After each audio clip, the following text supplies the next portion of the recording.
So tonight we're talking about relationships and the health of relationships. Because as many people will remember, I'm very interested in physical health, but also social health, right? Like the health of a person, that's one thing. And then there's the health of a conversation. That's another thing, right? What are your thoughts on that? Health of a conversation, like to have harmony where you're talking to someone, you're on the same page. I mean, or if you have conflict, you can work through it, you know. Yeah, I think one of the advances in any kind of science or technology is the categorization of phenomena. So when you have things like blood pressure, blood oxygen, heart rhythm, these things that anesthesiologists are experts and masters of exploring and navigating, you can do the same thing with conversations. No reason not to. Just have a catalog of basically universal, transcendent, how can you call it, unconditional, generic, universal elements of a healthy conversation, sick conversation, and it's a spectrum.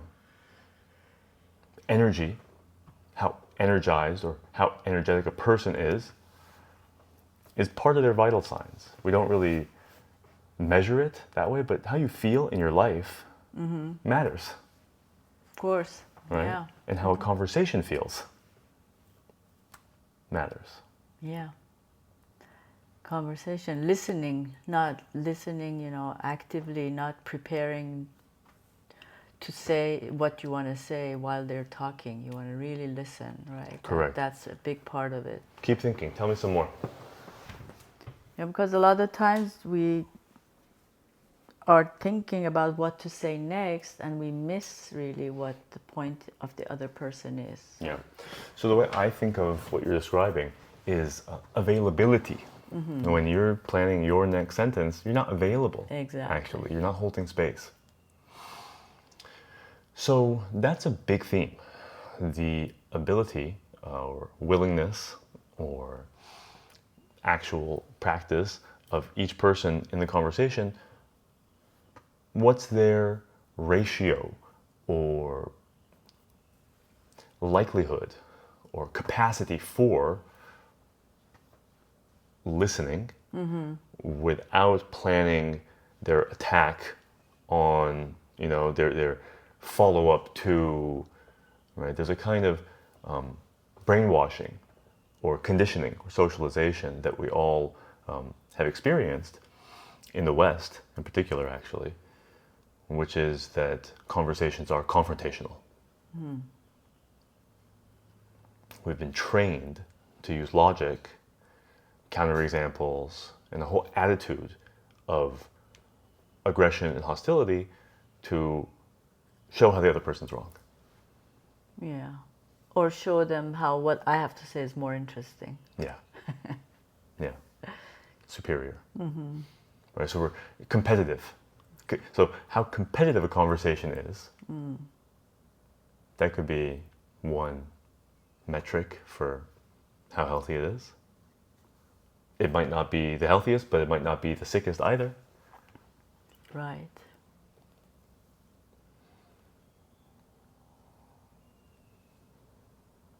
Yeah. Does anything come to mind for you? Well, when you have an agenda that you want to get across, or, that's when you're more inclined to, focusing more on what you have to say rather than listening. Crowd them out.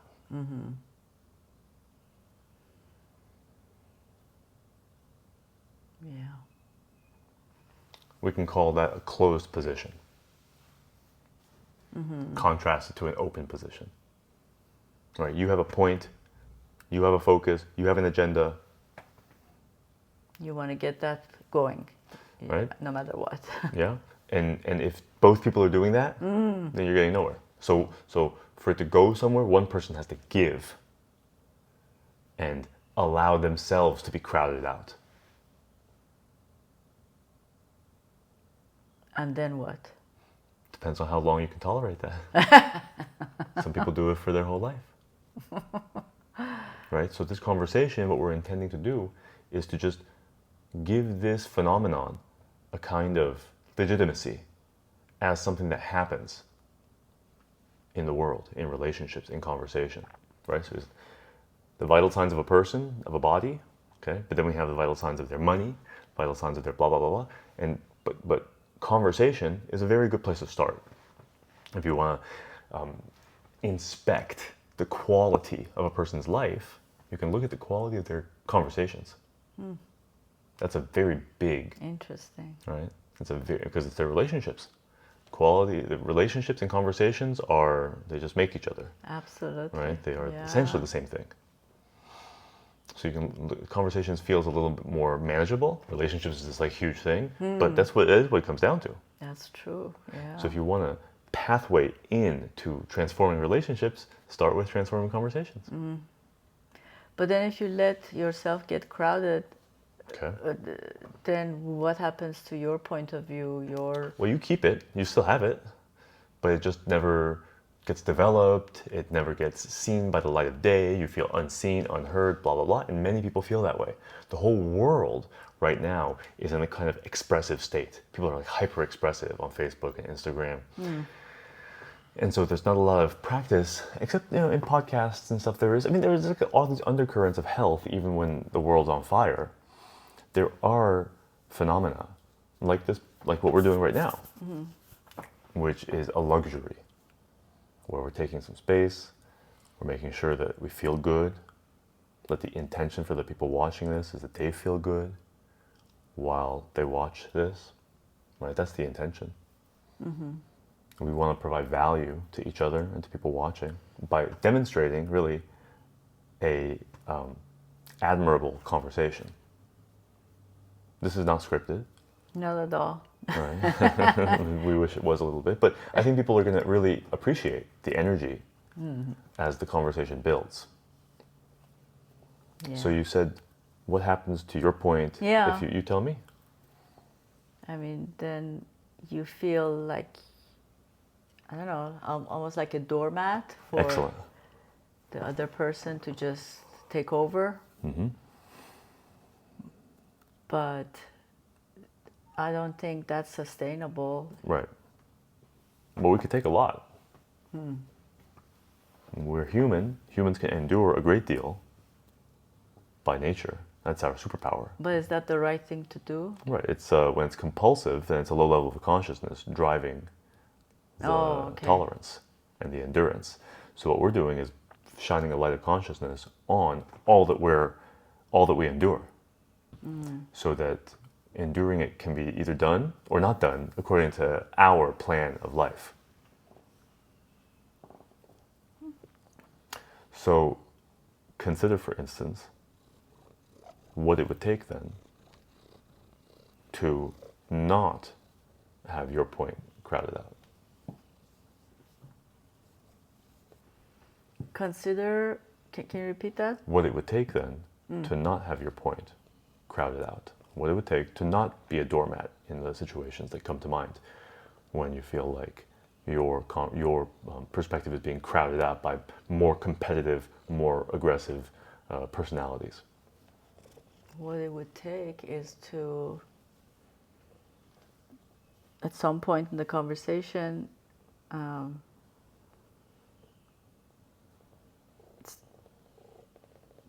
make a point that now it's your turn to talk and get your point across. And it is right? their turn to receive. To receive, yeah. So why would a person not want to receive? Why would a person continue to want to be the one doing the expressing or insisting or point making? Just their personality to be that way. Can you be more specific? What's happening in them that generates the need to close their position? Yeah, well, they don't have the patience to listen to other point of view. Impatience, okay. See how that's more specific than personality? Right. Okay, impatient. they think they know best. So that's like arrogance or confidence, condescension, okay? Yeah. Superiority complex. So superiority complex, impatience.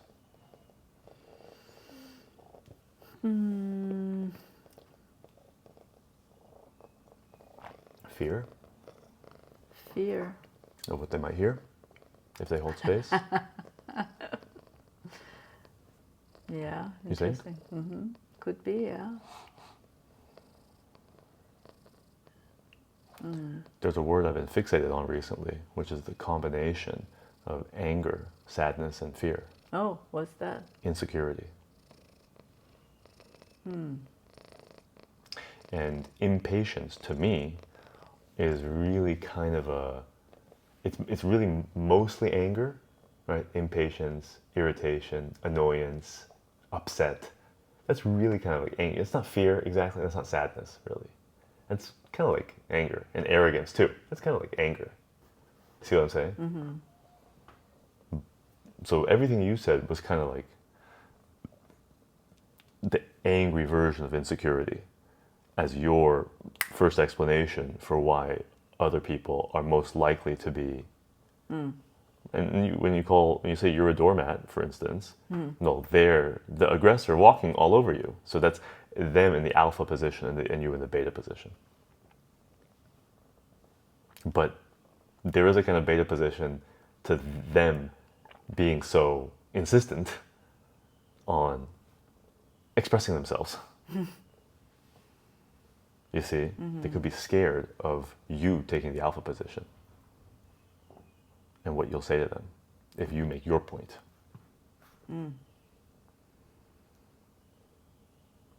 So, what do you think about the health of that kind of conversation?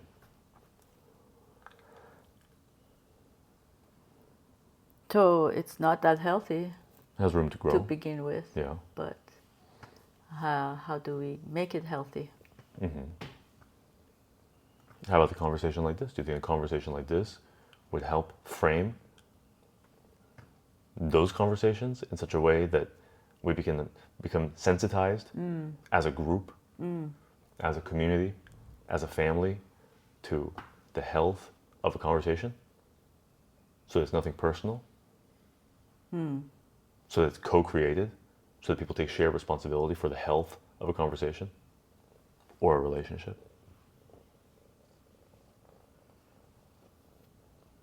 Yeah.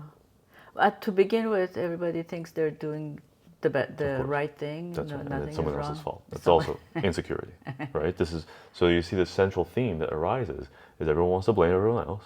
No one wants to hear anyone else's point about what they're doing. Right? We don't want feedback. Actually, True. why? We're scared. We're sad. We're afraid of rejection. Insecure. That's the word. Isn't that a great word?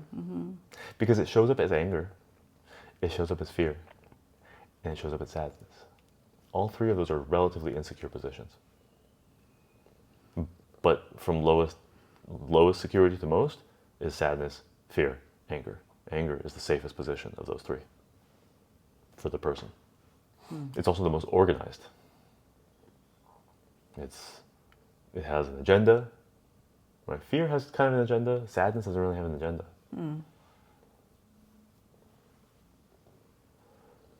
Yeah.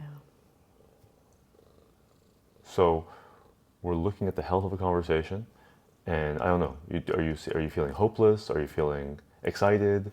What's your general sort of feeling right now about this conversation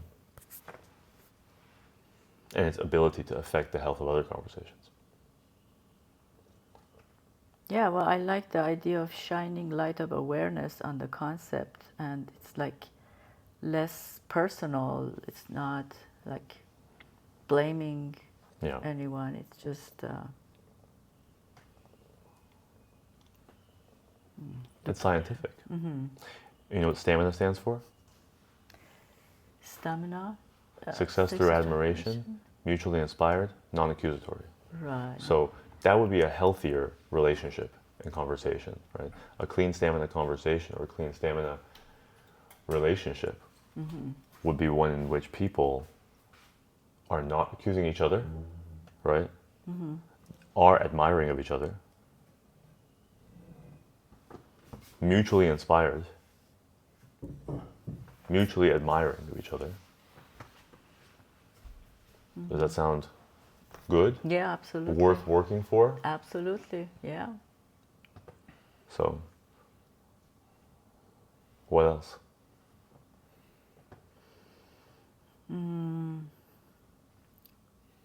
It's like always, it's the fact of remembering these things at the right moment. Okay. So why don't you just always remember it? Huh? Why don't you just always remember it? Because we get taken over by emotions or... Right.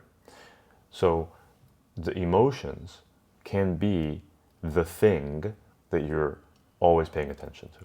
Your emotions. They're right there always. They're at the center of your experience. And you can sensitize yourself to, am I feeling sad right now? Am I feeling afraid right now?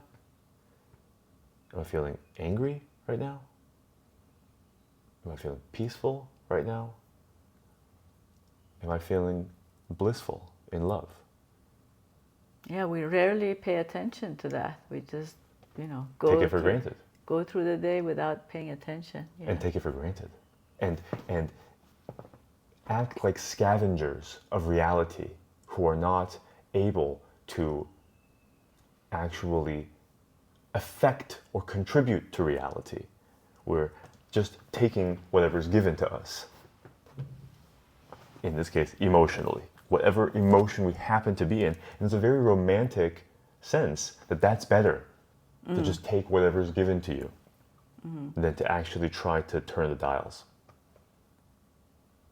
And yet, there's a whole gratitude practice. There's a whole thing called meditation. What's the purpose?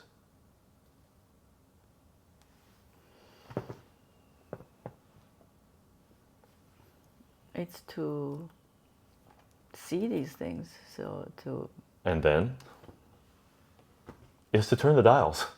The purpose is mind control. The purpose is to direct the flow of energy through your life. Just like you direct the flow of money. Just like you direct the flow of calories. Just like you direct the flow of people. And words. Through your life, the direction of the flow of thoughts and the direction, you are there to direct the flow through your life. With other people. Is there reluctance there? Is there resistance there? What do you think? No, it makes sense. It makes sense. Not clear to me how to do it. Just start with noticing. You were very excited about the fact that we do not have sensitivity to how we feel. And I suspect it's largely because we don't think we can affect it, so why pay attention to it anyway? Oh, we're too lazy. We're too lazy. Until it gets painful. Yeah. Until it gets painful. Yeah, no, you're right. You're absolutely right. We also have easier to just go whatever, but in the short term. Short term. Right, in the short term, it's easier to just take orders. Wait for permission. Do what other people say. It's just easier to follow. Well, it depends on the personality, because some people it's not easy to do that. Correct. Some people it's easier to just, boss everybody around. Yeah. That's their nature. To take control. Yeah. So whatever the nature of that person is, to just go with that and, don't think about changing it. So that's another level of analysis of the same thing, which is just scavenger. If you're just a scavenger for whatever personality you happen to have, then you take the personality you happen to have, whether it's one who just goes with the emotions they tend to have, or the bossy one who wants to have the right emotions, who wants to have the right thoughts, who wants to have the right money, blah, blah, blah. It's like, you get what I'm saying? Mm-hmm. So the question is, when a person becomes in so much pain, feels so lost, so stuck, so trapped by the circumstances of their life, what options are available to them for doing more than foraging and scavenging? Is agriculture available to them? Can they plant the thoughts they want? Can they plant the feelings they want? Can they cultivate a specific kind of life over the course of years? Yes, with help. That's right. That's what we're all here for, to help Yeah. each other. Right. Those are healthy conversations. Those are healthy relationships. Very good. You're done with the conversation? I think this is a good start. Okay. Yeah. Do you want to, what should we do? Should we just hang out? Yeah? Yeah, I think you can have a second video like it's... Well, we can always cut it up. We can always cut this up into 30-second pieces. Okay, so we can switch. Daddy can take my place. And You're done? I think that's good, yeah. Hope to get back, because when it's too long, then I think short one. I don't know how many minutes this was, but I think it was a very good section.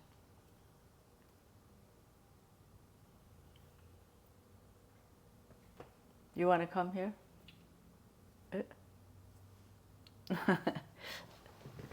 And we can turn it off too. No pressure. What are you feeling now? I'm feeling that, well, you're saying we can cut it up. Yeah, of course. Don't think about the audience, right? Think about how you feel, what you want. You want to continue the conversation? And we don't have to publish this. This is like for our records. Like this is, but we don't want to lose it in case we want it.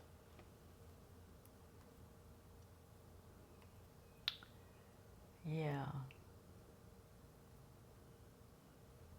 But yeah, the thing about paying attention to how you feel in the conversation, and how you can listen. Again, it's like driven by the personality of each person, Okay. right? And how to become aware of what needs to change. Mm-hmm. And so who would you say is more motivated to change something, the angry person or the scared person? The scared person. Absolutely, I agree. And so what is it that they would be potentially in a position to change?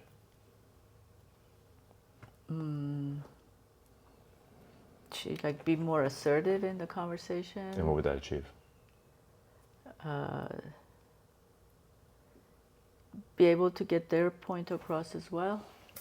Right. So if a person wants to get their point across, but they're scared, they're sort of being attacked or dominated. Is that what we're talking about? Do they have an alternative? So is their instinct then to try to dominate the other person? Is that one potential way that the person who's in the doormat position could try to... Not to dominate, but at least have a... I just asked, could what I said be one of the tools? Could the doormat person try to dominate the other person? Okay, yeah. Okay, and what were you saying? Because try to dominate is, to me, sounds like a big leap. Mm-hmm. But it could be that rather than dominate, we have like equal, become equal rather than one dominate or the other dominate. Mm-hmm. But do you think the person dominating the doormat is going to want it to be equal? Mm-mm. Right. So you have to dominate the... I'm asking, I mean, we're talking about how to make conversations healthier, how to make relationships healthier. And we're assuming that we don't have a cooperative component. Right. We're not dealing with someone cooperative in a situation where it's not healthy. Right. That's the scenario. The scenario is it's an unhealthy situation in which there is a hostile agent present. Right. Right. There's a hostile agent and there's a doormat. And the doormat wants to do what now?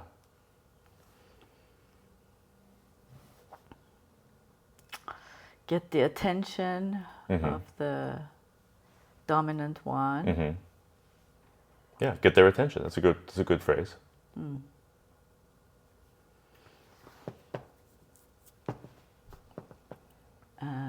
But in a way that's not hostile, because then that just gets worse. Are you sure about that?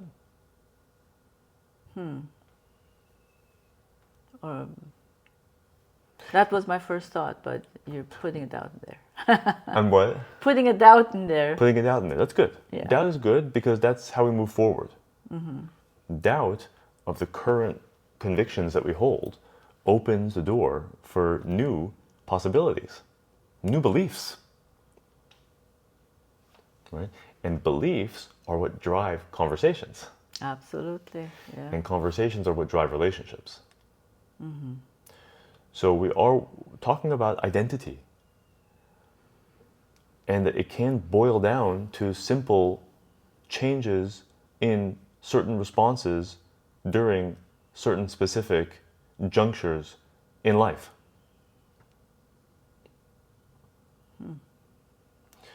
Let's take a look at the videos I sent you. Can we review those? It was like what to do when someone tries to belittle you. Will you look it up and share with us? Should I play it here right now? Yeah, play it right now. Just we'll review it. You could read it yourself. You know what I mean? Love you. You can read it yourself. You can keep it on mute and just read to us what it says. It says what to do when someone belittles you. What to do when someone belittles you. This is kind of like a perfect thing to what you're saying. It's because the responses are not really belittling the other person. Did you watch it? Yes. See what it says. This is very interesting, right? What to do, things to say, and really it's ways to think when someone belittles you. What's it? To say when someone belittles you. Number one, make them say it again. When you calmly say, I need you to repeat that, or I want you to say that again. They don't get that hit of dopamine they were expecting from your reaction. You've now just put a big spotlight on their behavior, and that makes them nervous. Number two, regardless if they actually had the guts to repeat it, we're now going to turn the tables using questions of intent. These sound like, did you want that to hurt me? Did you intend to embarrass me? Instead of a spotlight, they now have a mirror that they have to face themselves with the question, what was my purpose saying that? And number three, no matter what they say, don't respond. Let your silence be your answer. They're going to say that they're just joking, or they're going to start fumbling over their words and backtracking. When they do, just let that linger. Then you're the one who looks at control. And that's how to handle somebody who's trying to belittle you. Upgrade your charisma and master the art of psychology in our account. This is excellent, right? This because they recognize that there is a middle path between being the small victim person and being the dominant, aggressive, hostile person. It's the position of peace. The person who says the things, those responses, can you please repeat yourself? Can you please repeat yourself? So somebody says something, person A says something to B by belittling person B. Yeah, right? yeah. I say, you know, you can't help but be stupid. Look at who your parents are. So I say, can you repeat what you just said? Is that? Yeah, you know what it is. Yeah, there's a few of them, and you can script it out. And you should. So someone says, "You're a bad mom." Yeah. So I say, can you repeat what you just said? Let's just try that. Yeah. Okay. You're a bad. So it's like it is hard. It's hard for the person to say it again. It's hard for the person to say it again. Wow.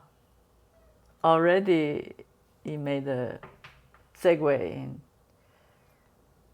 You made progress already by just asking that question. Can you repeat what you just said, you think? Well, I'll tell you what, the progress was made already before you even said those words because the progress was in you.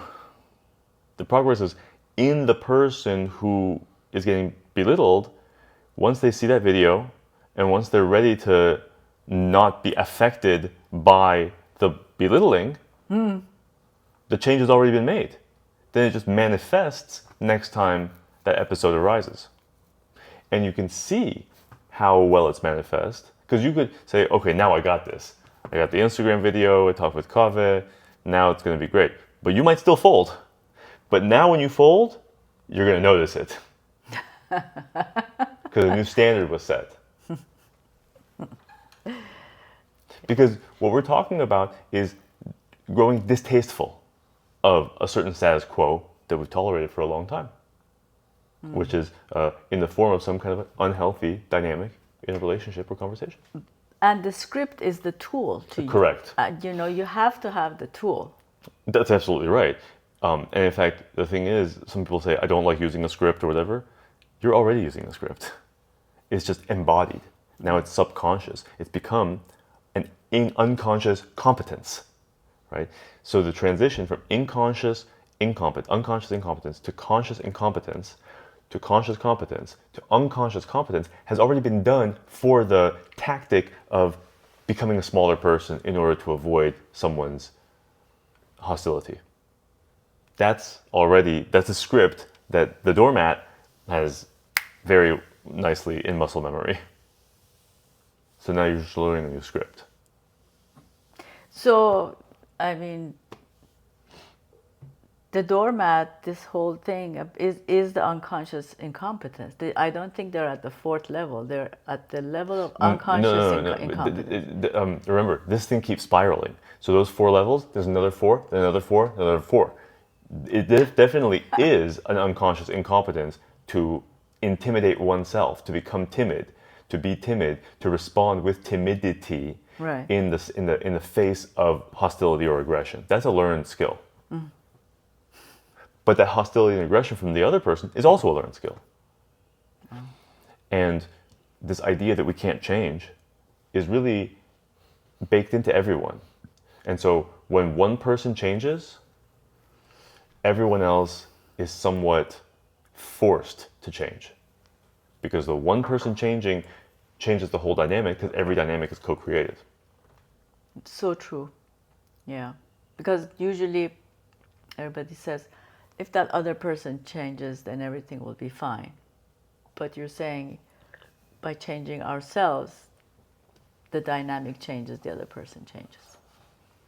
Very true. Absolutely. Everything is complementary.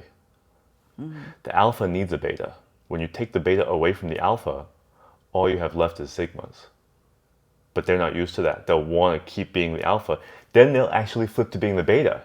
Then they'll accuse you of being an alpha for not, do you see what I'm saying? For not being the beta.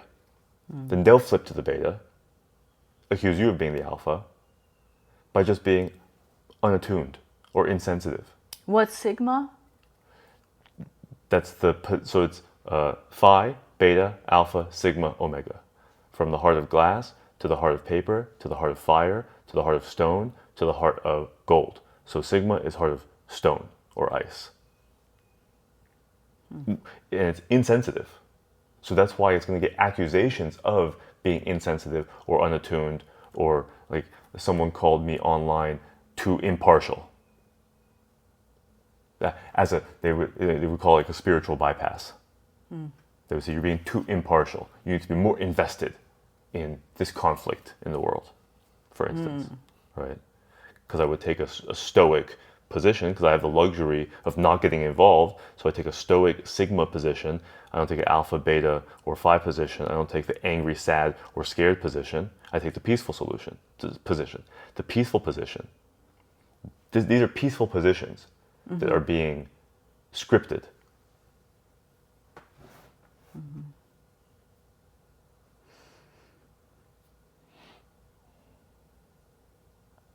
Yeah, so it takes practice to, maybe at first memorize the script. And the attitude. Really, the key, the script is good, and then you can extrapolate it. You can ask ChatGPT. You could put these 3 things in, say, hey, when I'm being belittled, I want to. So you should say, okay, so when I'm being belittled, here are the ways that I currently respond. Oh, I'm sorry, or oh, I didn't mean to hurt your feelings, or whatever the current script is, because you know what your current script is, right? Everyone else knows what it is. So if you start to think about yourself as a character, which you are, then you can start to rewrite the character. But you have to start with the recognition that the character right now is running scripts, running code, running a program. And in this case, it's a doormat program, the doormat module. Right. So you ask ChatGPT, okay, so now I want to say, can you please repeat yourself? What were you trying to achieve by saying this to me? And in silence, and say, I want 10 more examples of stoic kinds of responses to guilt tripping. So someone's guilt tripping me, someone's trying to, and so, and so when I ask them, what feeling are you trying to generate in me? If the answer is guilt, even if they don't say it, that's called guilt tripping. And if you want to look at the health of a conversation, then you could say, how much is one person or the other trying to guilt trip someone? And when I talked about dominating the other person, your mind went to doing what they're doing, and we do that, and we do guilt trip people in return. That is an attempt to dominate them, because But this was a different way. This is a different way. Yeah. Yes. A lot more effective. Correct. It's even more dominant. Yeah. That's the point. It's not hostile or aggressive. It's detached and impartial and stoic and Christian and Buddhist. And the other guy then never expects this kind of. because these are the responses from an exceptional person. An outstanding, intentional, mindful person who's behaving on purpose. With a plan.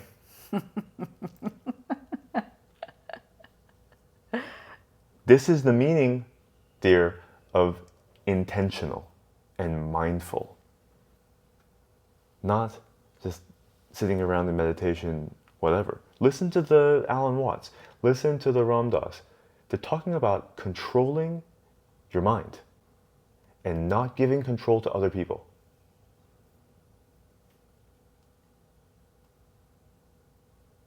Which is natural place to start. It's just called being emotionally dependent or mentally dependent. When you're moving from dependent to independent, this is what it looks like. Being dependent starts to hurt too much. It's too much of a shame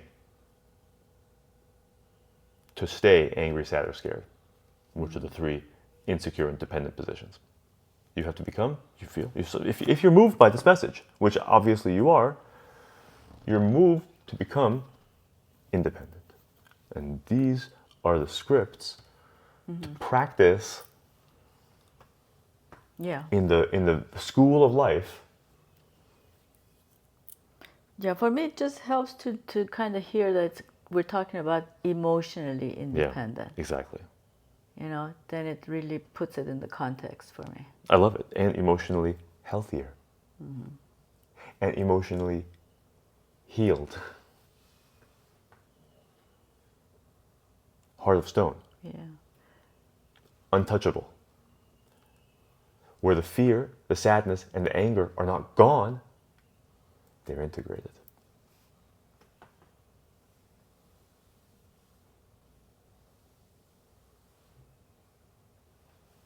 So everything has its place.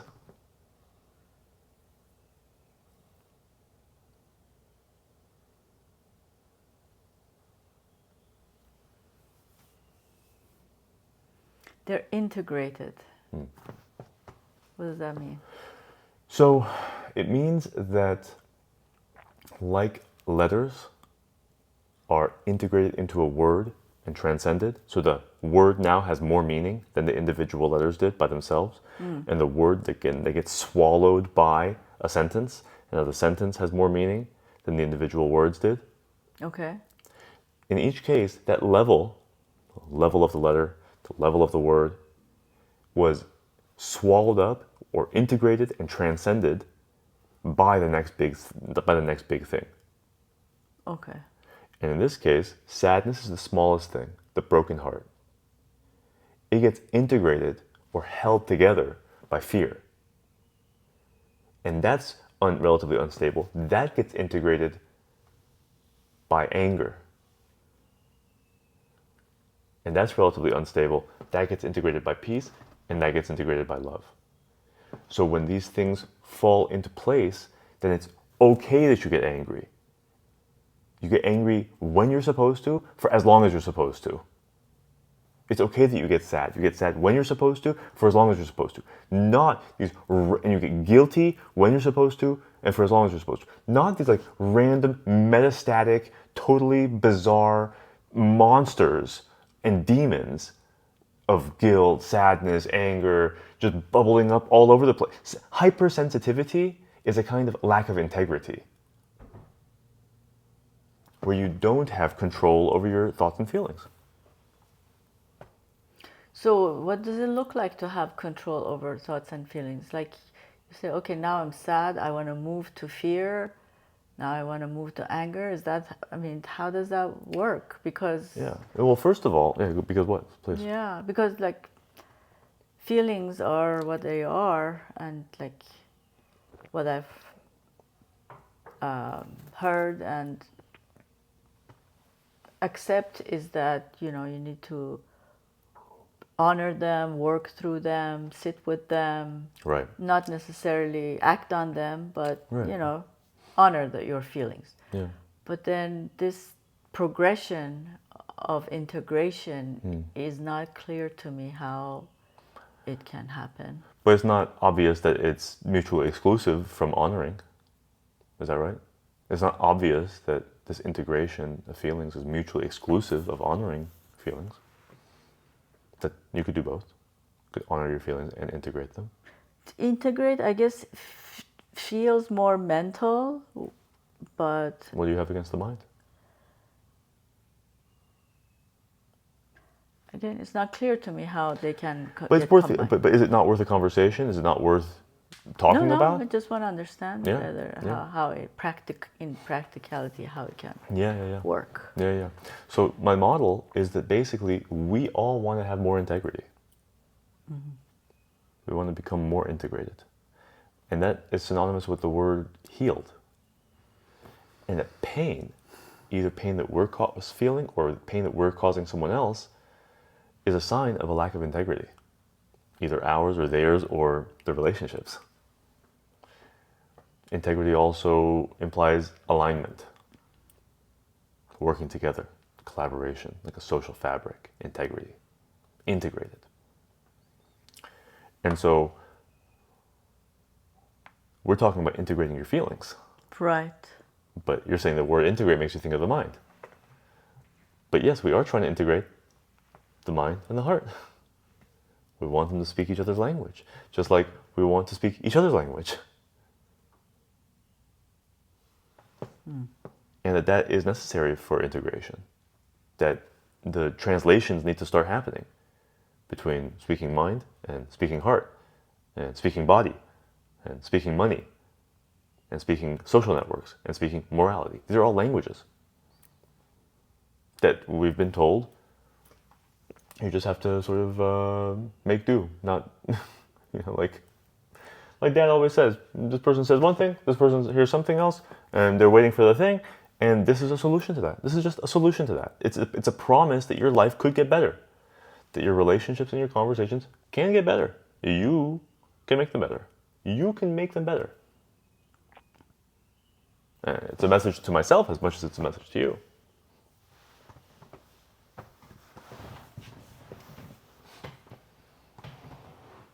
Yeah. So expectations is another big thing in here. Correct. Right?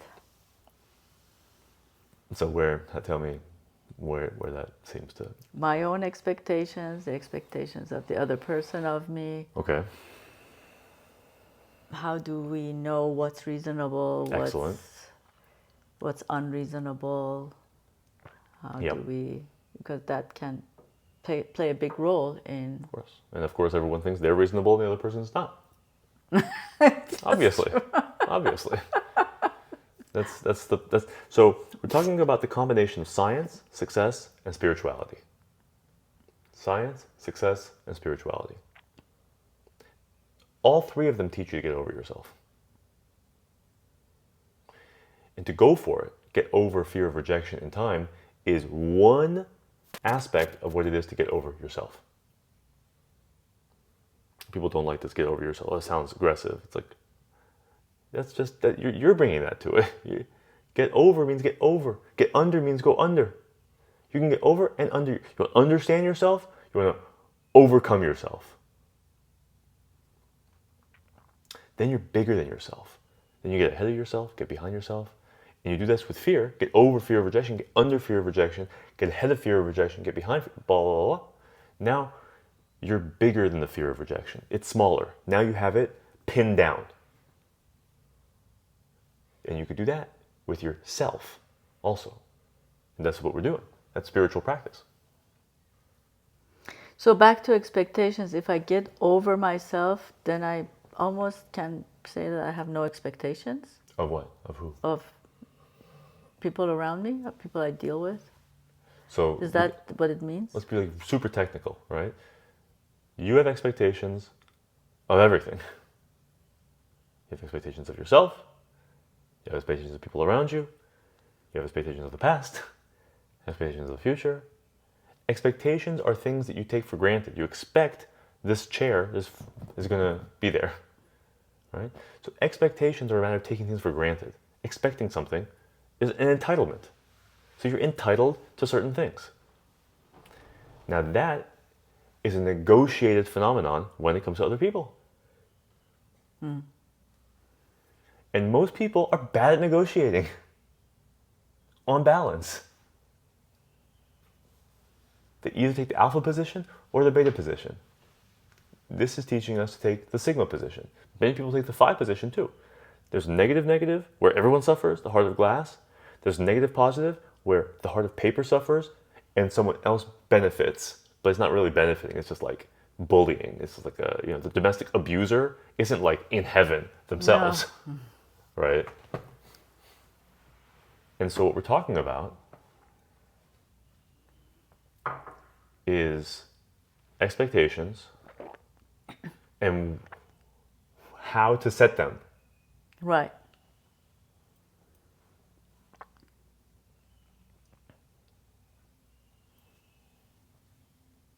Well, talking about them, first thing is Shine the light of consciousness. yeah. A conversation like this, a fun, lighthearted conversation about very important subjects. I call this a sober conversation about intoxicating subjects. Because there are no sensitive subjects. Only what? There are no sensitive subjects, only Don't know. sensitive people. Obviously. Okay? And sensitive people can't have certain conversations. It's a weakness. And we're confused about what it means to be sensitive weak versus sensitive strong. And the transition you have to go through is called insensitive. You have to go from dependent to independent to dependable. You have to become insensitive, you said? Yes. That's the heart of stone. That's the heart of ice. That's what you say. Careless. Careless. That's one transition. You go from angry, sad, scared, ass, where you have rejection, insecurity, pathology, RIP, which is a death sentence. If you stay there, and you feel lost, and you feel stuck, and you can't keep your head above water, and you're flooded, and you're triggered, and you're drowning, because you care too much. And your expectations are Unreasonable? too high. Too high.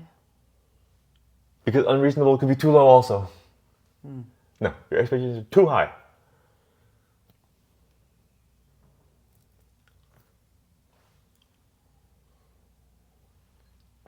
So what's another word for lowering your expectations? Another word for lowering, forgiving? Forgiving. When you forgive someone, when you excuse someone, when you pardon someone, when you take away their guilt, that is divine. That's the act of a divine creator of reality. A divine creator of reality can actually make someone else not guilty. How? By lowering their own expectations. It's called forgiveness.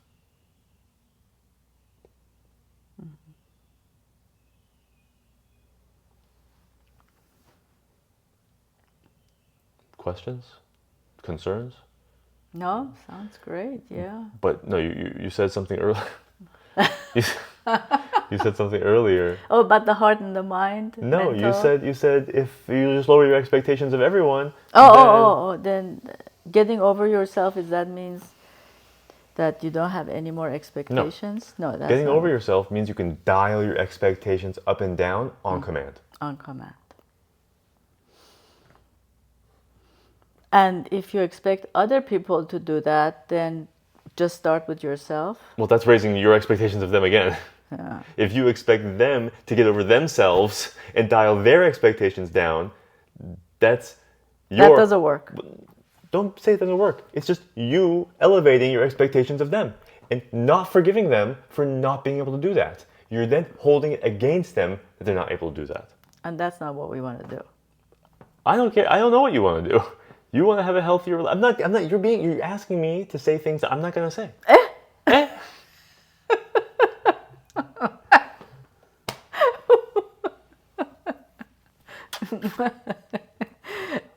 So we got to slow it down. See, we got to slow the language down. I need a prescription. I'm giving it to you. I'm giving it to you. I'm giving it to you. Yes, you said. So what did you say? Asking them, expecting them to blah, blah, blah. Say it. The right approach is not to ask them, ask the other person. Oh, I was saying that what normally happens usually is like we think the other person has to change or their expectations have to change. But as we said a few minutes ago, let's start with ourselves, and once we do that, the dynamic changes and the other person. It has to. Right. It absolutely has to. Okay. If you want to control other people, you can. But you do need to control yourself first. Because to control someone else is not easy. We're talking about influence, manipulation. We're talking about,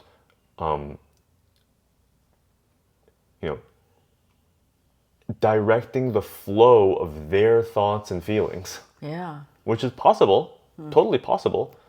But how are you going to do that without directing the thoughts of yours? You have to be directing your own thoughts and feelings before you can do anything to anyone else's thoughts and feelings. Right. So, but people accept. People think that when they guilt trip someone else, they're affecting their thoughts and feelings. But they're not. Oh, wow. That's a huge mistake. And you kind of know you're not, but you're able to fool yourself into thinking because their outward manifestations have now aligned with the guilt that you imposed on them. You see where I'm going with this? Do you want me to keep going, or do you want to say something? No, keep going. So, what is the purpose of guilt tripping in terms of expectations? Get the person to do what you want them to do. Impose your high expectations on them. Right. Make sure that they know that they have not met your expectations.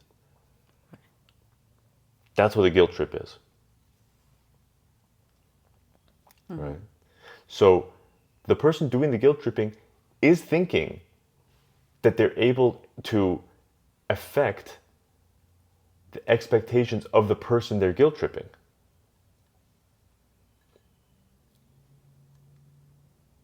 Do you follow this? To affect the expectations of the person they're guilt tripping. Okay. So that the person being guilt tripped feels guilty. Right. As in, oh, I didn't reach. So before the guilt tripping, you felt great about yourself. I felt good about myself. Yeah. Yeah. And after the guilt tripping, It's like, oh, I didn't meet their expectations. yeah, but they'd like to convince you that you didn't meet your own expectations. You see, they'd like you to internalize the guilt. Not that it's their expectations you didn't meet, but just the expectations you should have for yourself anyway. Right.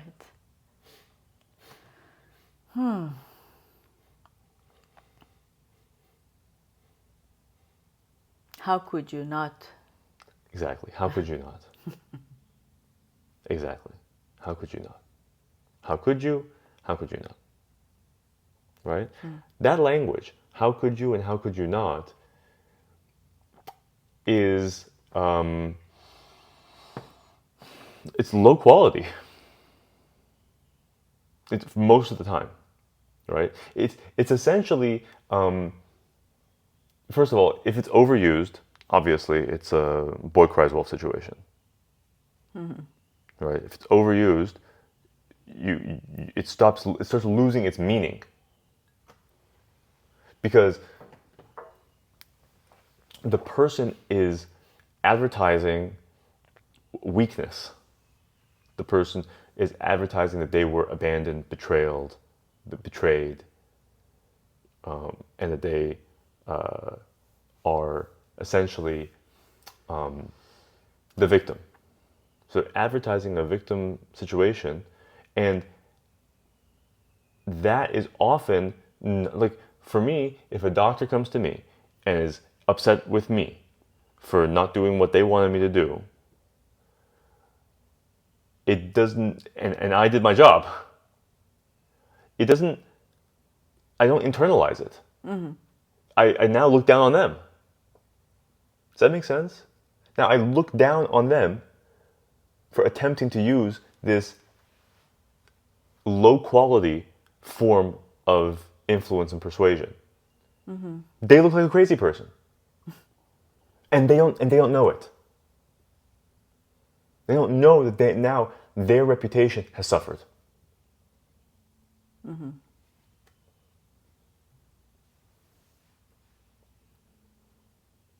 So it's an unhealthy relationship.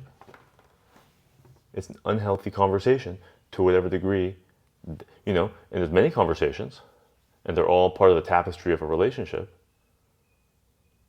right? And so these people who have treated me this way, I still work with them, but they're not my favorite people. But they could be if they listen to this. If they decide to not be so, what? Impatient. What were the other words you used? I can't remember. Whatever. But angry, basically. Like impatient, know-it-all, like they're the one. Oh yeah, we said arrogant, condescending. Yeah. Yeah, exactly. Perfect. Right? That my identity as having done what I was supposed to do is irrelevant to them.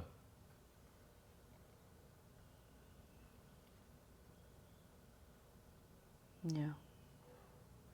So what are they trying to accomplish by saying that?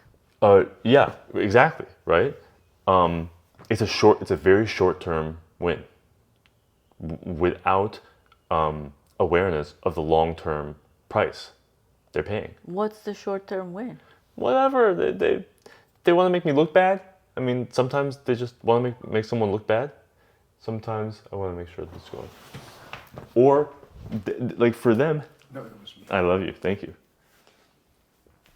Sometimes it just makes them feel good to beat up on someone. It makes them look good. So they think it makes them look good to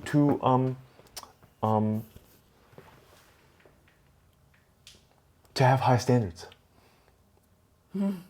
To be the one who has the moral high ground.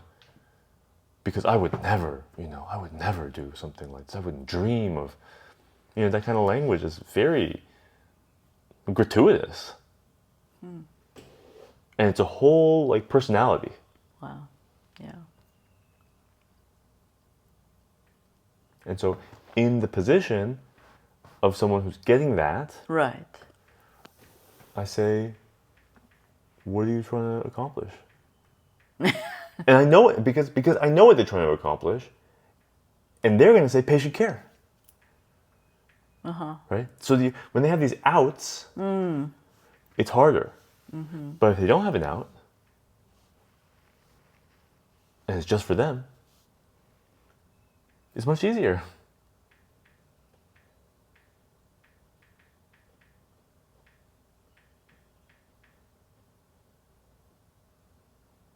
In this example, did it ask what are you trying to accomplish, or it kind of gave ideas? Are you trying to make me feel this way? I think it did both. I'm not Did sure. both, We could yeah. look back at it. Yeah. Depends on how pointed you want to be. Because if you then say, like, you're making me feel very guilty, that could be, that's more aggressive. Because that's like guilt tripping the guilt. It's like a little bit crossing the line into then guilt tripping the guilt tripper. Right. Right?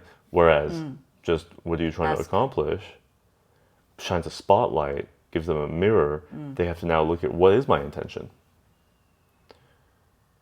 And the intention is always emotional hostage taking. Making themselves feel better. Making themselves feel better, and if they do want something from you, getting that thing. Right.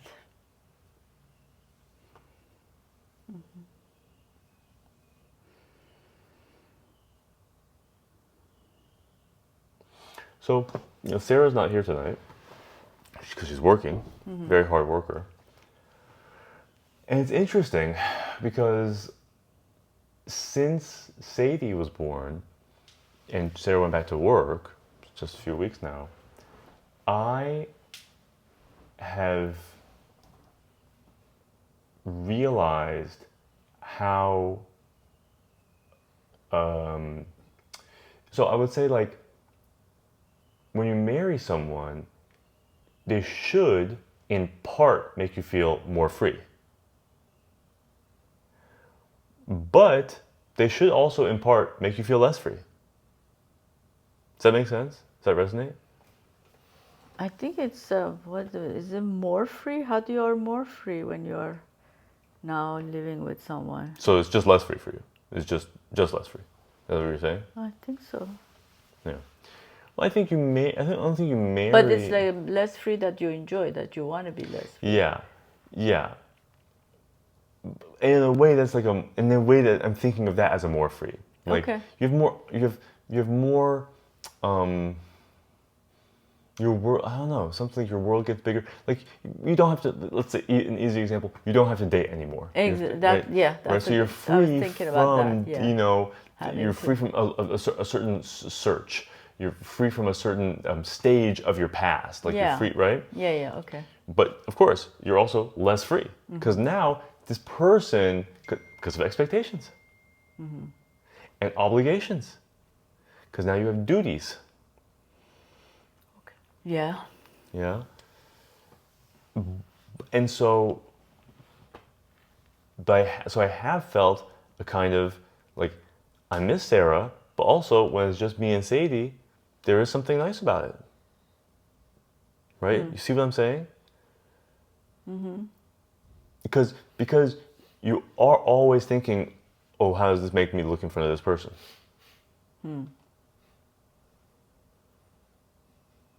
Self-conscious. Yeah, there's always an element of self-consciousness in a relationship. And that can be turned up or down depending on the characteristics of the relationship. Some people make you feel much more self-conscious. Some people make you feel much less self-conscious. I don't know. how self-conscious I make Sarah feel. And I don't know how much of the self-consciousness that she makes me feel is my doing. But these are all worth a look, right? When you consider the health of a relationship.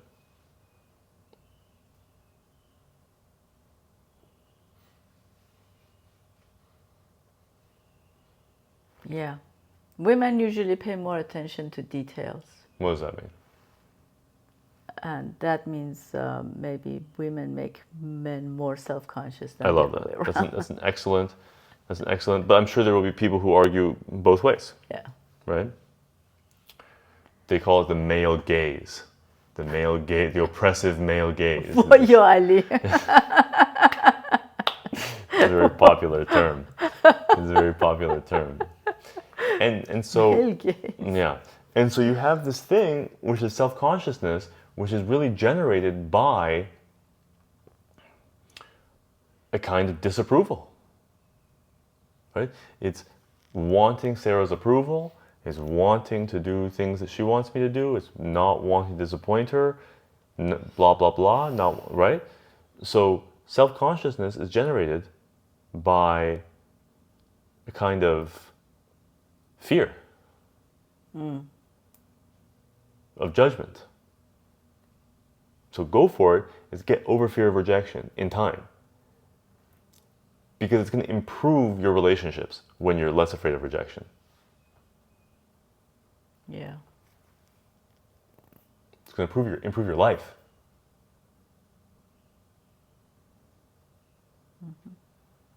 Because I don't think Sarah wants me to be self-conscious. I don't know, maybe she does. But if she doesn't, and I am, or if she doesn't want me to feel self-conscious, and I am, then that is asymmetry, right? If I don't want her to feel self-conscious, and she does, that's an expectation. An expectation is being disappointed. I don't want to be with a anxious, self-conscious, apologetic, shy person. That's my personality. I don't want to be with a meek person, and depending on her, it's like expectations. What kind of a person are you with? And that's why when people change, sometimes relationships, end, depending on what direction a person changes in. If I changed in some crazy direction, that Sarah didn't expect, that Sarah didn't want. But it's not that every change is like that. Sometimes you could change in a way that makes the people around you so much happier with you. Right? That's what I'm trying to do. I'm trying to find the ways that I am that temper. People are happy with me, but there are ways that if I was different, they would be much happier with me.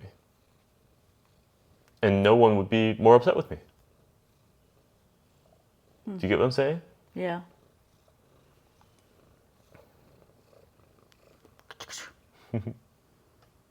His purring is going into the... That's so cute. So you want to just shut it down for now? Sure, that was great. Oh, great, Yeah, and I'll play some Sadie laughing, because I have a nice track of Sadie laughing that I think you'll appreciate.